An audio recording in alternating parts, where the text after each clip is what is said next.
अपने हौसलों को कभी मत बताओ, अपने हौसलों को कभी मत बताओ कि तुम्हारी तकलीफ़ कितनी बड़ी है। अपनी तकलीफ़ को यह बताओ कि तुम्हारा हौसला कितना बुलंद है। सुप्रभात। आदरणीय प्रधानाचार्य महोदया, सिस्टर ज्योति जी, इस सभागार में उपस्थित प्रिय अध्यापकगण और मेरे प्यारे विद्यार्थियों, मैं इस साहित्यिक मंच से आप सभी का तहे दिल से हार्दिक अभिनंदन करती हूँ।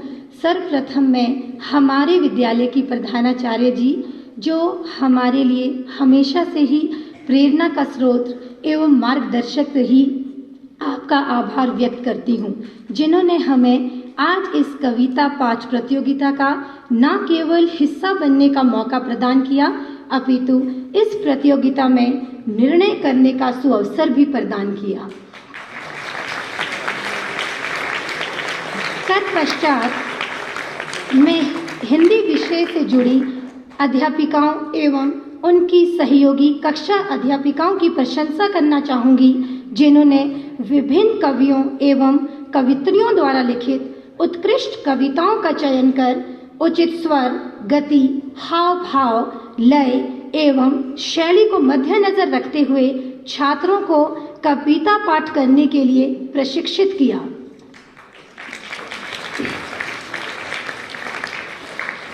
मैं इस कार्यक्रम में भाग लेने वाले सभी प्रतिभागियों को बधाई देती हूँ, जिन्होंने अपने सुरीले कंठ से सस्वर कविता गायन कर सबका मन मोह लिया। साहित्यिक रूप से बात की जाए तो कविता साहित्य की वह विधा है जिसमें मन के भावों को कलात्मक रूप से किसी भाषा के द्वारा व्यक्त किया जाता है। सुप्रसिद्ध कवि रामधारी सिंह दिनकर द्वारा कविता के उपलक्ष्य में लिखी पंक्तियां आज मैं आपके साथ साझा करना चाहूँगी। जरा गौर फरमाइए। कविता वह सुरंग है, कविता वह सुरंग है जिसके भीतर से मनुष्य एक युग को छोड़कर दूसरे युग में प्रवेश करता है। आज के इस कविता पाठ प्रस्तुतिकरण में छात्रों ने कवि दिनकर जी की इन पंक्तियों को चरितार्थ कर दिखाया है।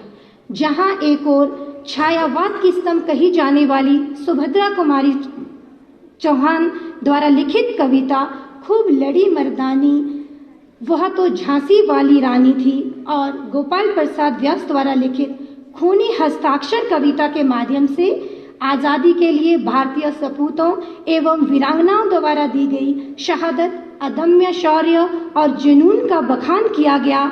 वहीं दूसरी ओर सुप्रसिद्ध कवि रामधारी सिंह दिनकर द्वारा लिखित कविता रश्मि रथी के माध्यम से प्रत्येक मनुष्य को मेहनत और संघर्ष करते हुए जीवन पथ पर निरंतर आगे बढ़ते रहने का संदेश छात्रों द्वारा इस मंच से दिया गया। आधुनिक युग के कवि शैल चतुर्वेदी एक सफल व्यंग्यकार है। उनकी व्यंग्यात्मक शैली में लिखी दोनों कविताएं भीख मांगते शर्म नहीं आती और मिल गया भ्रष्टाचार छात्रों द्वारा सुंदर रूप से प्रस्तुत की गई, जिसमें आधुनिक राजनीतिक दावपेच, घूसखोरी, खोखला प्रजातंत्र, वोट की राजनीति, दहेज प्रथा, धर्म के नाम पर दिखावा, सांप्रदायिक दंगे, हड़ताल और बढ़ती बेरोजगारी जैसी आज के समाज की ज्वलंत समस्याओं को हमारे सामने प्रकट किया गया। इसके साथ ही छात्रों द्वारा क्रेजी ब्रांड बाजार प्राइवेट लिमिटेड के प्रबंध निदेशक एवं सीईओ 21वीं सदी के युवा कवि मानस खत्री द्वारा लिखित कविता घड़ी, जिसके बोल थे शहर के नामी मॉल के खूबसूरत शोरूम में, शहर के नामी मॉल के खूबसूरत शोरूम में लगे पोस्टर पर पड़ी नजर, 5 लाख की घड़ी, आंखें हो गई बड़ी। छात्रों ने इस कविता के माध्यम से देश में बढ़ती महंगाई एवं आर्थिक पतन की ओर हमारा ध्यान आकर्षित किया है।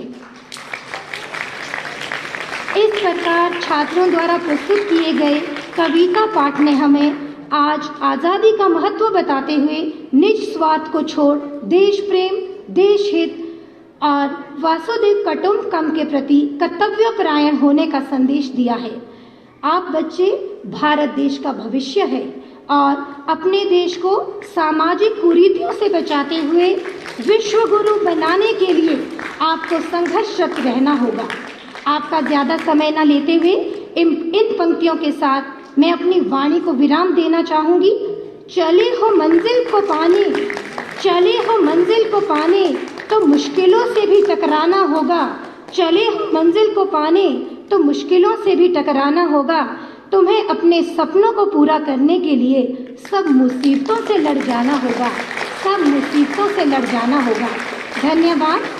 अब मैं अपनी सह निर्णायक सदस्य श्रीमती अनीता चौहान जी को मंच पर आमंत्रित करूंगी, जो अपने विचार आपके साथ साझा करेंगी।